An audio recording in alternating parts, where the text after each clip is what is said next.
Assalamu alaikum warahmatullahi wabarakatuh. Kusoo dhawaada ilays YouTube channel oo aad uga barateen casharo goosgoosa oo ku saabsan IT-da iyo macluumaadyo ama topic kaleeto oo lagama maarmaan u ah oo aan wadno shaqadoodina aan ku jirno. Soo dhawaada cawda waxaan uga hadlaynaa cashirkan noocyada hard diska. Muxuu yahay hard disk? Hard disku waa halka ama qarada kombiyuutarka lagu kaydsado faylasha noocyadiisa kala gedisan ayaa la yiraahdaa hard diska. Hard disku wuxuu kala baxaa saddex qaybood oo la kala yiraahdo ID, SATA iyo SSD. ID-ga waa midkan saa u jeedaan, ID-ga waa kan oo cagaarka aan ku calaamadeynay, waa kan halkan ku jiro, waa IDE. SATA-na waa kana oo halkan ku jira isagana saa u jeedaan, ka dhaafno. SSD-gana waa kana. Waxay ku kala gedisan yihiin marka saa u jeedaan qaybihiisa kala gedisan. IDE-ga waxa uu leeyahay qaybo wareegto sida garaangarta ama shaaga gaariga oo kaleeto ah, sida halkan uga jeedaan. IDE-ga sidaan bay u wareegaan, halkan bay ka wareegaan. Cylinder ayay leeyihiin, waa qaybo dhaqdhaqaaq leh.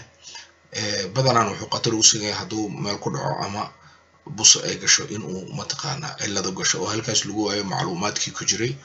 SATA ayaa ka dambeeyay. SATA isagana waa sidoo kale moving part ayuu leeyahay. Dhibaatada ay labadooda leeyihiin waxay tahay dhaqdhaqaaq hadduu bilaado ama buso ay gasho ama si kale cylinderka ay wax u gaaraan, waxa halkaas imaan karto in macluumaadkii la gashtay laga waayo.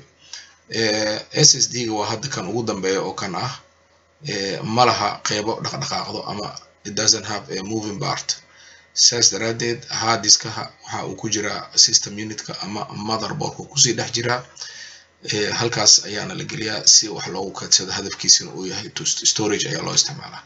Marka waxaa isweydiin leh halbeega lagu cabiro muxuu yahay hard disk. Halbeega lagu cabiro waxa waaye Kilobyte-ka oo KB loo soo gaabsho oo 1024 ah, Megabyte-ka oo million ah, Gigabyte-ka oo billion ah, iyo Terrebyte-ka oo ah milyard oo loo soo gaabsho TB. Marka waa qaybtii wax lagu kaydsanayay kombiyuutarka oo muhiim u ah, loona baahan yahay in aad wax ka ogaataan. Wuxuuna ku jiraa ku jirta ama system unitka ama boxka kombiyuutarka, khaasatan motherboardka qaybta la yiraahdo ayuu ku jiraa. Waxaana loo isticmaalaa in uu lagu kaydsado wax ama storage ayaa loo isticmaalaa. Saddexdan qaybood ayuuna u qaybsamaa, waana muhiim inaad wax ka ogaatid. Markaa kombiyuutar gadanaysidna faa'iido weyn ayuu ku leeyahay haddii aad qara weyn ama meel aad wax ku kaydsato oo weyn aad haysto waasaca. Hadda waxaa laga hadla waa Gigabyte iyo Terrebyte. Marka sidaas ayaad u ogaanaysaan, waana laga maarmaan haddii aad rabto inaad mihnad ka dhigato ama kombiyuutarka aad ku shaqaynaysa xitaa ogaatid sida uu shaqaynayo qaybihiisa ayaa muhiim u tahay. Marka hard diskuhu waa qaybtii ama qaradii wax lagu cabirayay. Waxaana lagu cabiraa halbeega ah Kilobyte oo hadda laga tagay Megabyte, Gigabyte iyo Terrebyte. Kilobyte-ka KB ayaa loo soo gaabshaa, Megabyte-kana MB, Gigabyte-kana GB, Terrebyte-kana TB ayaa loo soo gaabshaa.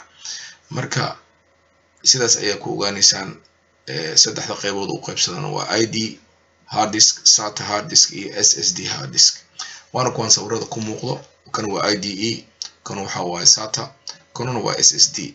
Markaad fiishid qaybtaas wareegaysa ee maaragtay garaangarta ama shaaga waagna sidaan bay u wareegtaa.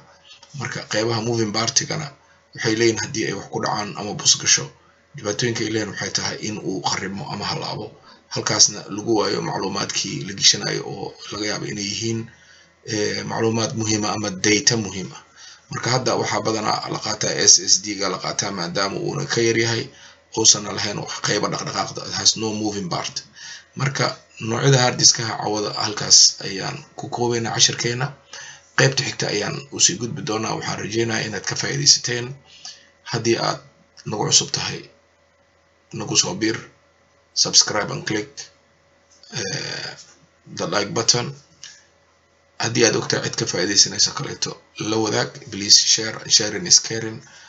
waxaan idin rajeynaynaa kheer waa inoo iyo mar dambe. Ilays channel.